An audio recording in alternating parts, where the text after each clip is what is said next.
الحمد للہ وحدہ والصلاة والسلام علی من لا نبی بعدہ اما بعد فاعوذ باللہ من الشیطان الرجیم بسم اللہ الرحمن الرحیم ونفخ فی الصور فاذا هم من الاجداث الى ربهم ينسلون قالوا یا ویلنا من بعثنا من مرقدنا هذا ما وعد الرحمن وصدق المرسلون إن كانت إلا صيحة واحدة فإذا هم جميع لدينا محضرون فاليوم لا تظلم نفس شيئا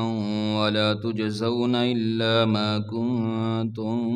تعملون إن أصحاب الجنة اليوم في شغل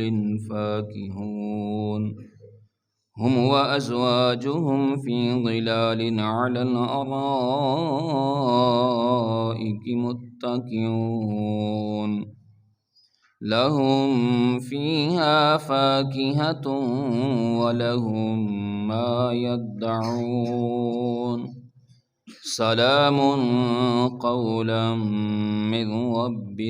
رحیم صدق اللہ مولانا العظیم الصلاۃ والسلام علیک یا سیدی یا رسول اللہ وعلی آلک واصحابک یا سیدی یا حبیب اللہ الصلاۃ والسلام علیک یا سیدی یا نبی اللہ وعلى آلك وأصحابك يا سيدي يا رحمة للعالمين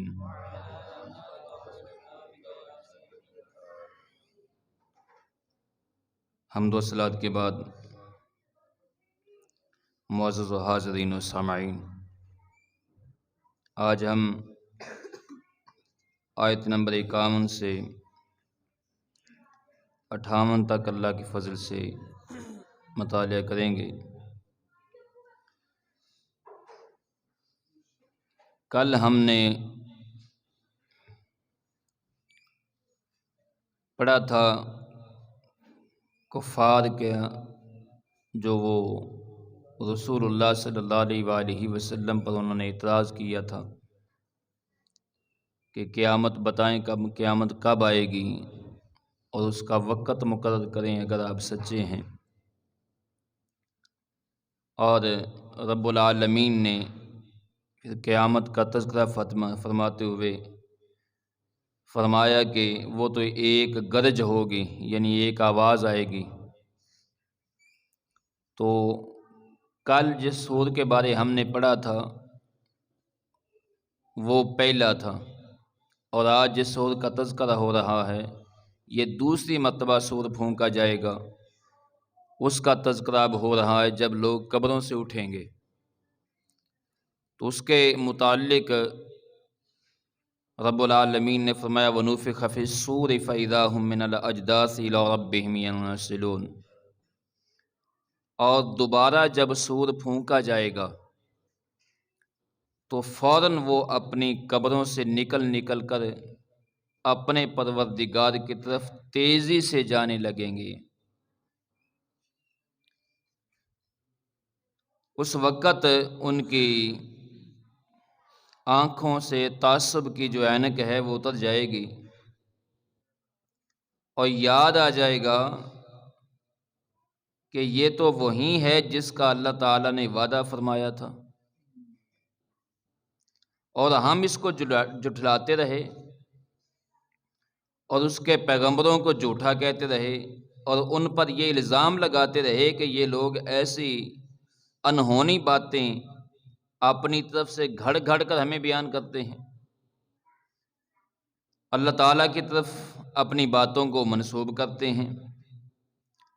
تو جب وہ قیامت اپنی آنکھوں سے دیکھ لیں گے اور دوبارہ جو قبروں سے جب نکلیں گے، دوبارہ اللہ رب العزت انہیں زندہ کرے گا،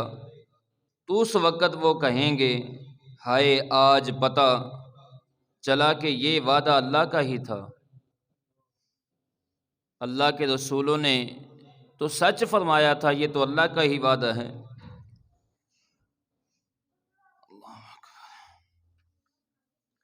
جو کچھ ہمیں پیغمبروں نے بتایا تھا وہی سچ تھا۔ کہیں گے ہم ہی کم بخت اور نادان تھے کہ اس کو نہ مانا، اور آج اس حالت سے دو چار ہیں۔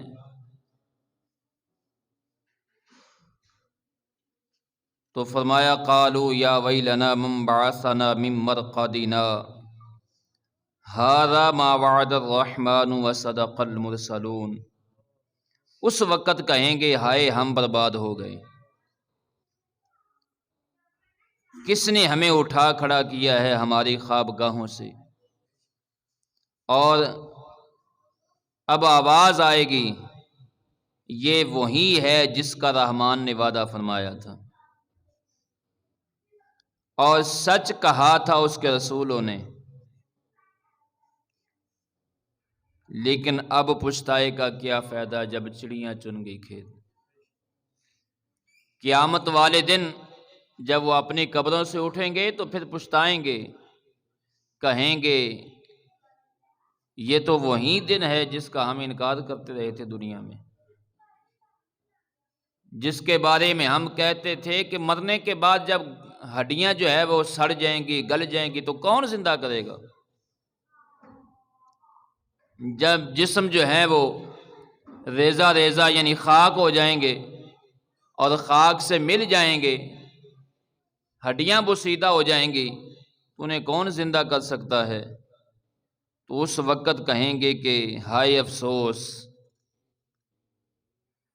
اور یہاں جو تذکرہ آ رہا ہے کہ وہ کہیں گے، کافر کہیں گے کہ ہمیں ہماری خواب گاہوں سے کس نے اٹھا دیا؟ اب یہاں وہ خواب گاہ کہہ رہے ہیں قبر کو، حالانکہ کہ رسول پاک صلی اللہ علیہ وآلہ وسلم نے فرمایا قبر تو یا جہنم کے گڑھوں میں سے ایک گڑھا ہے یا جنت کے باغوں میں سے ایک باغ ہے، لیکن انہوں نے یہاں خواب گاہ کیوں کہا؟ اس کے متعلق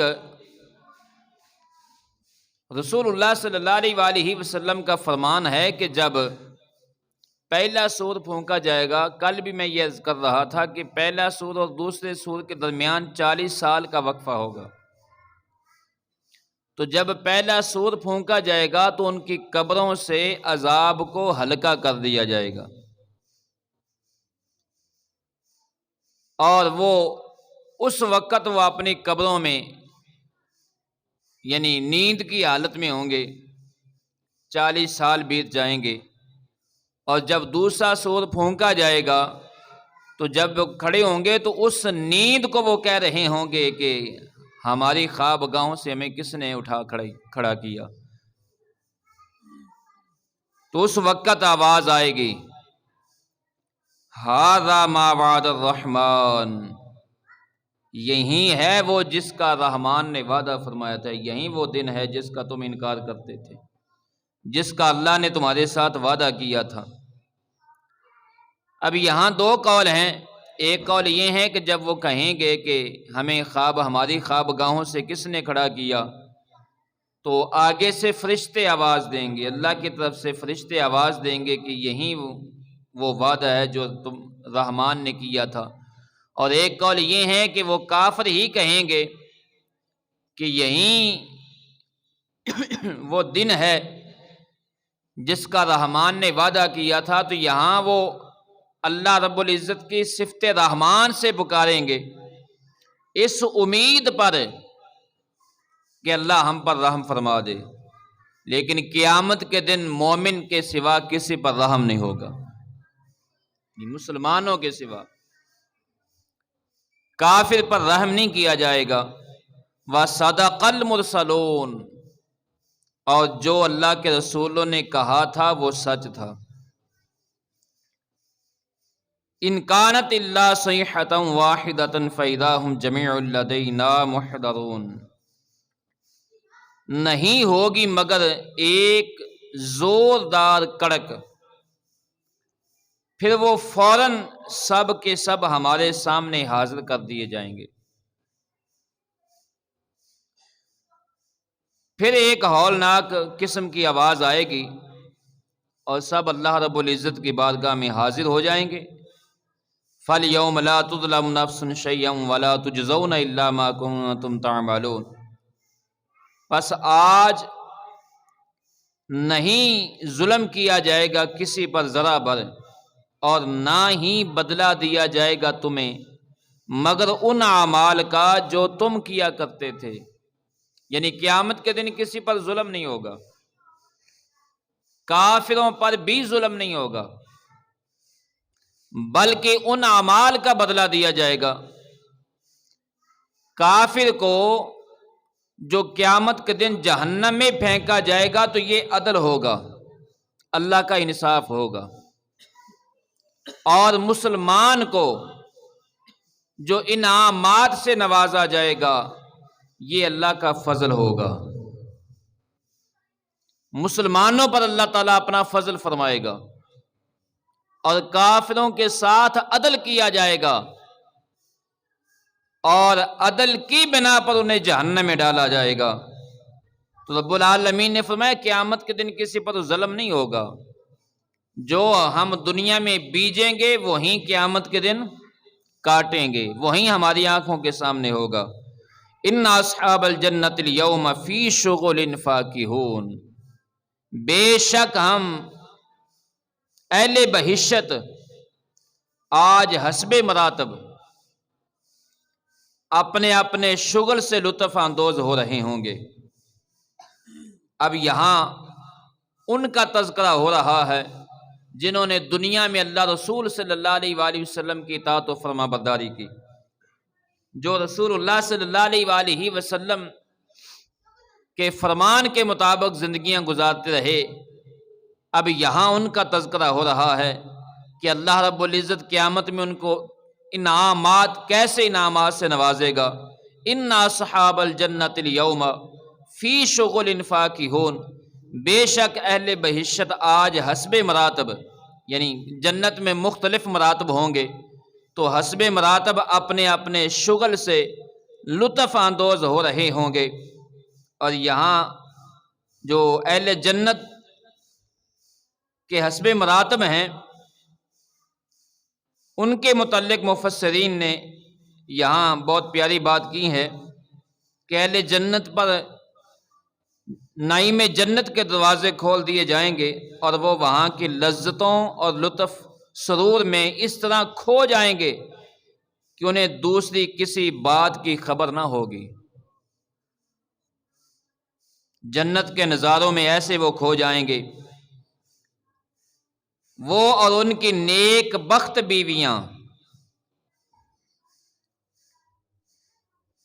نیک بخت بیویاں ٹھنڈے اور گھنے ساؤں میں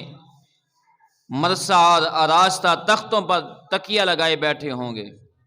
جنت میں ان کے لیے تخت بچھائے جائیں گے اور ان پر تکیے لگے ہوں گے، اور رب العالمین فرماتا ہے کہ جنتی اور جنتیوں کی بیویاں وہاں تختوں پر بیٹھے ہوں گے، اور ہر قسم کے پھل زریں قابو میں رکھ کر،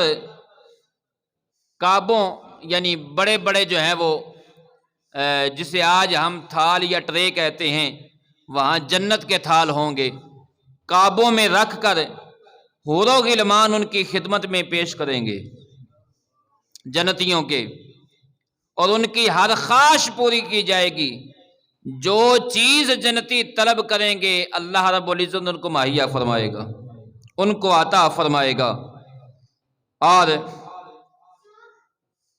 علامہ ثناء اللہ پانی پتی علیہ رحمہ لکھتے ہیں، یعنی ہر ایک چیز خواہش کے مطابق مشغول ہوگا، اپنی خواہش کے مطابق مشغول ہوگا وہاں۔ اور صوفیہ اکرام جن کا مقصود اللہ تعالیٰ کے بغیر اور کوئی نہیں، تو وہاں صوفیاء کے لیے کیا انعام ہوگا، جن کا دنیا میں سوائے اللہ کے اور کوئی مقصد نہیں، ہر وقت وہ اللہ کے ذکر و فکر میں رہتے ہیں، اللہ تعالیٰ کے شریعت کے اندر وہ ہر وقت فکر میں رہتے ہیں، تو ان کا مقصود، ان کا شغل یہ ہوگا کہ وہ اپنے مدارج کے مطابق تجلیات ذاتیہ کے مشاہدہ میں منہمک ہوں گے، اور دوسرے لوگ اپنی دنیاوی لذتوں میں اپنی خواہش کے مطابق مشغول ہوں گے۔ اور علامہ مذکور نے ابو نعیم سے با یزید بسطامی کا ایک قول نقل کیا ہے۔ با یزید بسطامی علیہ رحمہ کا قول بہت پیارا قول ہے۔ حضرت با یزید بسطامی علیہ رحمہ فرماتے ہیں، آپ نے فرمایا کہ اللہ تعالیٰ کے ایسے خاص بندے ہیں، کچھ ایسے خاص بندے ہیں اللہ تعالیٰ کے کہ اگر انہیں دیدار جمال خداوندی سے روک دیا جائے تو وہ جنت میں اس طرح آہو فغا اور فریاد کرنا شروع کر دیں گے، ایسے چیخیں ماریں گے جس طرح جہنمی آگ سے نکلنے کے لیے چیخ و پکار کریں گے۔ ایسے جنتی جنت میں، یہ وہ اللہ کے خاص بندے ہیں کہ اگر اللہ تعالیٰ کے دیدار سے انہیں چند لمحے بھی روک دیا جائے تو وہ چیخ و پکار کریں گے۔ اور فرمایا کہ ان کا حال یہ ہوگا پھر جنت میں کہ اگر دیدار الہی کے لیے چند لمحے بھی رک جائیں تو وہ جنت میں بھی چیخ و پکار کریں گے، اس طرح چیخ و پکار کریں گے جیسے جہنمی جہنم سے نکلنے کے لیے کرتے ہیں۔ ہم وازواجہم فی ظلال علی الارائک متکئون، تو فرمایا وہ اور ان کی بیویاں سایہ میں تختوں پر تکیہ لگائے بیٹھے ہوں گے۔ لہم فیہا فاکہۃ ولہم ما یدعون، ان کے لیے وہاں طرح طرح کے لذیذ پھل ہوں گے اور انہیں ملے گا جو وہ طلب کریں گے۔ سلام قولا من رب الرحیم، اور سب سے بڑھ کر کیا ہوگا جب اللہ کی طرف سے ان پر سلام بھیجا جائے گا۔ اس کو رسول اللہ، اس آیت کی تفسیر کو رسول اللہ صلی اللہ علیہ وآلہ وسلم نے بیان کرتے ہوئے فرمایا ہے، اور حضرت عبداللہ بن جابر رضی اللہ عنہ نے کہا کہ رسول اللہ صلی اللہ علیہ وآلہ وسلم نے فرمایا کہ جس وقت اہل جنت اپنی نعمتوں میں مشغول ہوں گے، اچانک اوپر سے ایک نور چمکے گا۔ جب وہ سر کو اٹھا کر دیکھیں گے تو انہیں معلوم ہوگا کہ ان کا رب کریم ان کی طرف جھانک رہا ہے۔ اللہ تعالیٰ فرمائے گا، اے جنتیوں السلام علیکم، سلام قولا من رب الرحیم۔ تو یہی رحیم سے یہی مراد ہے کہ حضور صلی اللہ علیہ وآلہ وسلم نے فرمایا اللہ تعالیٰ ان کی طرف دیکھے گا اور وہ ان کی طرف دیکھتے ہی رہیں گے۔ محویت کا عالم یہ ہوگا کہ جب وہ جمال حقیقی کا دیدار کر رہے ہوں گے، جنت کی کسی دوسری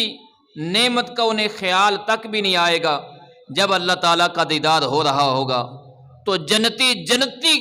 کی نعمتوں کو بھول جائیں گے، جنت کی نعمتیں ان کا خیال بھی نہیں ہوگا جب اللہ اپنا دیدار کروائے گا، یہاں تک کہ اس نے حقیقی پردہ فرمائے گا، لیکن اس کا نور اور اس کی برکت ان پر اور ان کے مکانوں پر ضیاء بار رہے گی۔ وہ اللہ تعالیٰ کے نور کو پھر بھی وہ اپنے جو ہے نا وہ مکانوں پر محسوس کر رہے ہوں گے، اور ان کی برکت جو ہے وہ پھر بھی محسوس کر رہے ہوں گے جنت میں۔ تو یہ جنتیوں کے لیے جنت میں سب سے بڑا انعام ہوگا جب اللہ کی طرف سے سلام آئے گا۔ تو اس لیے آج ہمیں رسول اللہ صلی اللہ علیہ وآلہ وسلم کی پیروی کرنی ہوگی، آج وہ کام کرنے ہوں گے جو جنتیوں والے ہیں، اور جہنمیوں والے کاموں سے بچنا ہوگا۔ اللہ رب العزت کی بارگاہ میں دعا ہے اللہ تعالیٰ مجھے اور آپ احباب کو رسول اللہ صلی اللہ علیہ وآلہ وسلم کی اطاعت و فرما برداری نصیب فرمائے۔ آمین۔ وما علیہ الا البلاغ۔